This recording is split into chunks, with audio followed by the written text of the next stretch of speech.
Alright folks, buckle up, because we're diving headfirst into the sweaty, riff-riddled world of Free's All Right Now.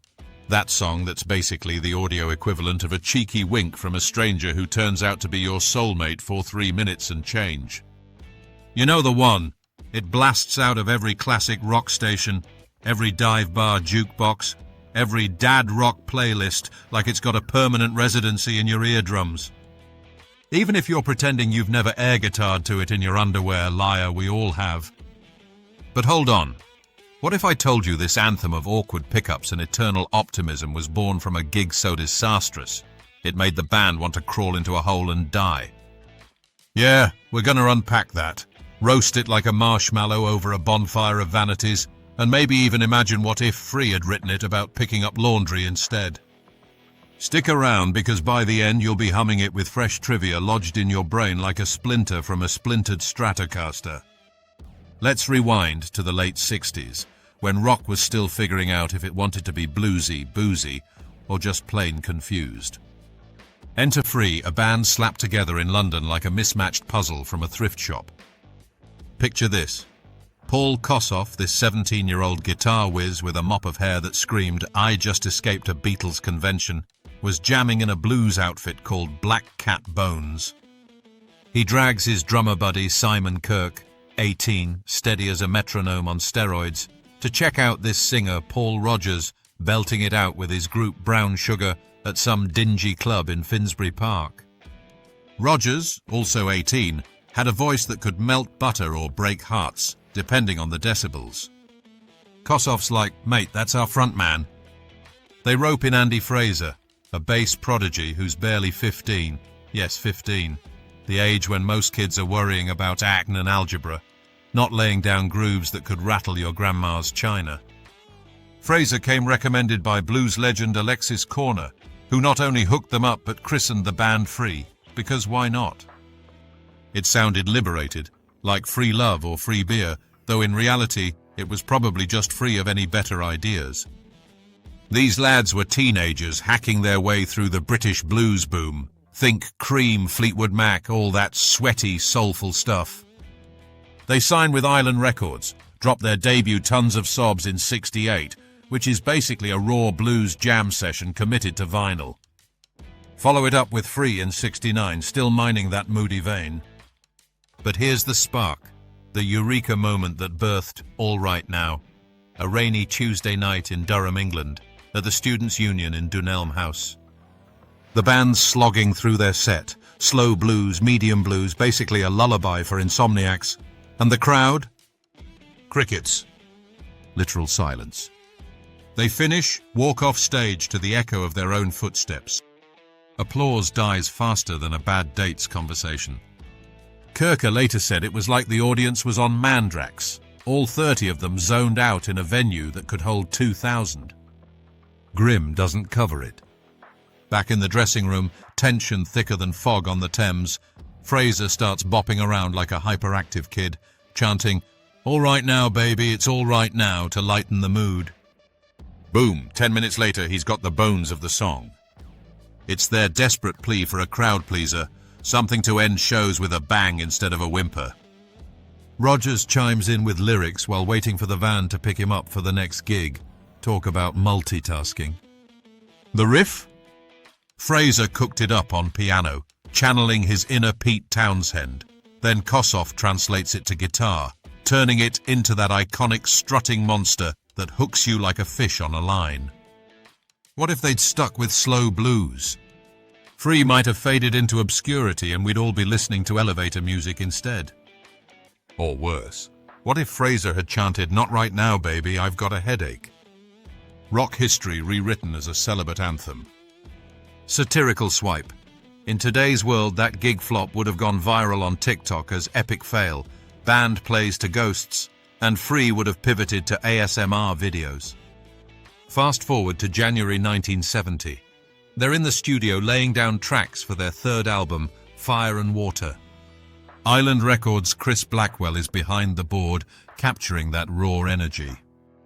All Right Now clocks in at 5:31 on the album, long enough for a proper guitar freakout, but they chop it to 4:14 for the single, editing out some solo sprawl because radio execs back then had the attention span of goldfish. Fun trivia. Listen close and you'll hear a clicking sound throughout. It's the click track they forgot to mute. Oops. Like leaving the price tag on a gift. The bass line. Fraser's staccato thump echoes the Beatles' Get Back, all punchy and insistent, perfect for getting hips moving. The album drops in June 1970, but the single launches May 15th in the UK, with Mouthful of Grass as the B-side. Talk about a title that screams 70s excess. Launch antics? Well, Free weren't exactly the pyrotechnics type. They were more about grinding tours and letting the music do the talking.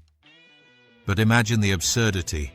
What if they'd released it with a promo video of the band awkwardly flirting in the street, Rogers flashing that million-watt smile?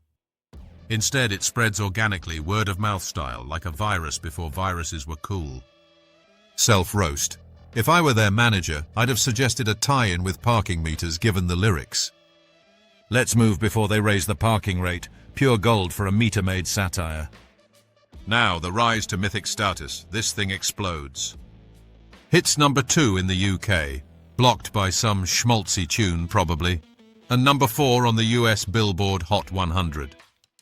No, 1 in over 20 territories worldwide.